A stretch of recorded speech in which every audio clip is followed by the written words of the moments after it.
Planet's been campaigning on climate change for a number of years, and more recently specifically looking at financing of climate change, so focusing on government subsidy being put into international development to get more coal and build coal power stations and stuff and pipelines abroad, but also looking at private financing such as Royal Bank of Scotland and NatWest and the incredible amount of financing they put in. And our analysis from that is that unless we stop the financing for projects in for the next 30 or 40 years, then actually they will get built, and once they're built they're still going to carry on emitting. So from our background, that's where we kind of came from. We've done quite a lot of work with the US students. As People and Planet's Student Network gives us the ability to link up with student campaigning in other countries. And it was the US students that were campaigning on financing, which was specifically looking at coal quite a lot. And it's an organisation called Rainforest Action Network that has been kind of leading this way into the US.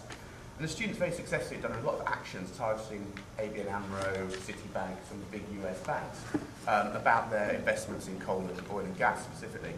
And they've been doing a lot of direct action in shareholder meetings.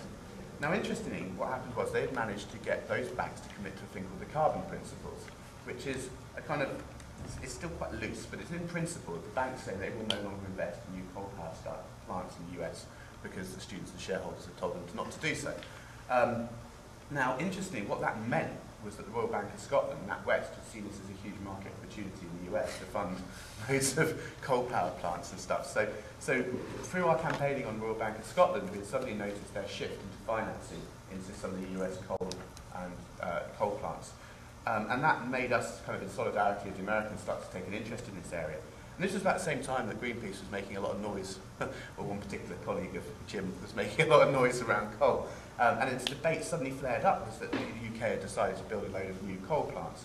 And we did a bit of digging very quickly in the organisation called Platform, that showed that RBS had funded E.ON, the company behind that, by a couple of £1 million of company finance, which probably underwrites some of these new builds which they're intending on doing. And we saw this was really urgent. So this was back in about January, February, we were told. And the thing about People in Planet is that it's a student network, we can kind of flip around really quickly. So very quickly, we kind of took this on, got as briefed up as possible, and then started campaigning on this. So we're kind of building on where we come from the financing, the RBS campaign that someone might have heard a bit about, and looked at coal. And our analysis was very clear that this was an emergency. And whatever climate campaigning we were presently doing around Climate Bill, around RBS, around greening our own campuses, would mean nothing if these coal power plants came. So all the stuff we'd done about greening universities really would be totally insignificant. If one of these plants was built, then all the stuff we'd done would have been wiped off, wiped away. The same with all the stuff that schools have been doing around educating people about low carbon living, transition stuff, would also be wiped off. So the urgency was really clearly there. If we didn't do something about this, then we'd have a great problem. And being students, it gave us the ability to react really quickly. Students were quite excited about this. And certainly, very quickly, we developed a strategy and approach this. So we kind of looked at what we could have the most impact on, and this was a number of areas. So our strategy basically built around the need for having a public inquiry on this, that actually this decision was being made by Minister John Hutton in a very undemocratic way, without consulting the public, that this was going to affect us for many years, and we had democratic legitimacy for this to be debated properly with MPs. So the first part of our campaign that we're all involved quite heavily in was actually lobbying MPs to try and get some form of debate, get a public inquiry into this, not just on carbon capture and storage, because, as you heard, that's about to say it's already happened. We wanted a full public inquiry into some of this energy policy and where direction it's going. So, for the last few months, we've been lobbying MPs, and suddenly, very quickly, getting this as a doorstep issue, has, we think, helped to contribute towards getting this decision delayed, at least until afterwards, and the PR firms get a chance to kind of counteract what we've been doing. And actually the students have managed to lobby about 30, 40 MPs within about a month and a half or so, which was really impressive. But not just doing that, they're also doing actions. I mean, we built a power station in Parliament Square and set fire to a climate bill and stuff, just to get those media images and try and just basically say, this goes ahead to your climate bills up in smoke. And that's as simple as what our argument, all the stuff we've done with the climate bill. And certainly with students, it really resonated highly that they've been doing a lot of work. We're quite proud of the climate bill and the work, there's flaws in it, but we thought this was quite exciting. And they never thought the next time they'd meet their MP was about a coal power station being built. It's just, however they spin it, they call it clean coal, whatever they call it, just doesn't work in that young mind about the fact that it's a coal power station. However you look at it, it's dirty coal. And students were a bit kind of perplexed by this, but went and met their MPs. Interestingly, a group of students, E.ON's headquarters is next door to Warwick University. So a group of students would be really fun to go along to E.ON's headquarters and build the coal power station in their car park. And got loads of helium balloons with CO2 written on them and nets, and started practicing training for the carbon capture and storage competition that E.ON was obviously entering.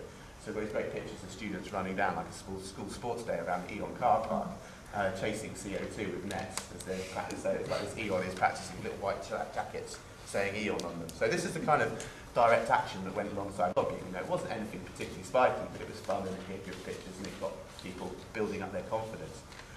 So as well as doing the MP actions, which is still really important, and one of our strategies is why we think it's particularly important now, is the MPs are about to go home to their constituencies for the summer.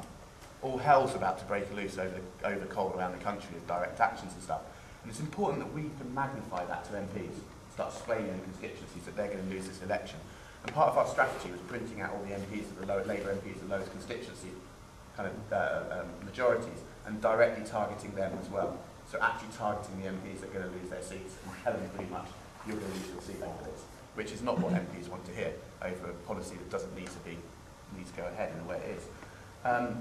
So it's really important we carry on that. And the MPs going away from Parliament, but seeing all this without being able to be interpreted or be lobbied in the hallways, is going to be a really powerful tool if a decision's being made in October. And we can't underestimate the importance of actually going and engaging with MPs around this. But yeah, we're also talking about building the actions. But it's not just that. One thing that is consistently concerning me in this was at the same time, the Trade Union Congress has been putting out press releases saying they're supporting Kings North. They're supporting carbon capture and storage ready. And it's actually a really interesting area. So one area, part of the work that we can do with People and Planet is looking into is how we can engage with the trade unions around this issue. And it's something we've been chatting to John McDonnell about and trying to bring some people on. And I think certainly people in this room probably have got a lot more skills than students in doing this and making some links. And it's really interesting to see whether we can get an internal debate within the TUC. It's not just saying coal is good for new jobs, because what we've heard is actually really large diggers. It's not employing, it's not like reopening the mines, it's not that debate that we're seeing. And then 60% of our coal is imported anyway. So it's actually the coal. And the coal price is doubling. There's lots of issues around this. And if you can hear some of the livelihoods of some of the communities are saying they don't want these coal mines. They're built 50 metres away from houses. So there's this debate that we need to try and get.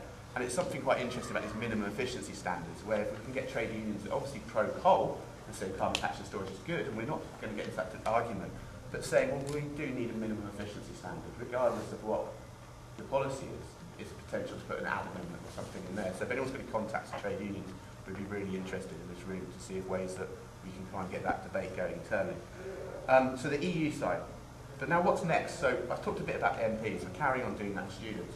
But we're also encouraging the students to form affinity groups. We're encouraging the students to do direct action. Now for a few years, People and Planet's always kind of trained people on that, but we're actually now actively saying to groups, think what you can do. You're young, you're a student, you might not have a mortgage, you might not be, think if you are up for this, we will train you, we will talk to you, help you, and we actually, and the feedback we're getting from students is immense. They're really up for it. They're looking for things to do. So the first thing for the students, People and Planet, WDM, and Climate Camp, a few others involved, is the Guardian with their intelligence is putting on a summit on the 16th of July called the Climate Change Summit, which is sponsored by E.ON. So at the Business Design Centre just down the road, there's going to be a protest down there. So we welcome everyone to come along and join us on that. Where there'll be these kind of greenwash gorillas there. So we're trying to find ways of getting people, the public involved and getting confidence in doing that. And the aim of this is this escalation that's going to carry on towards the climate camp. So I mean, my big message is what we're saying to students is go along to the climate camp, get involved, there's workshops, it's exciting, and just find your inner self that wants to, what level you're happier doing, getting involved in action. And then once the students come back, our big focus will be RBS. And actually, because in the long run, we need to stop the financing these things. If the project finance is not there, then these energy companies rely on that refinancing. If we can stop that, that's an important part. So think about who's financing projects and look at what some of the banks are doing as well. Students.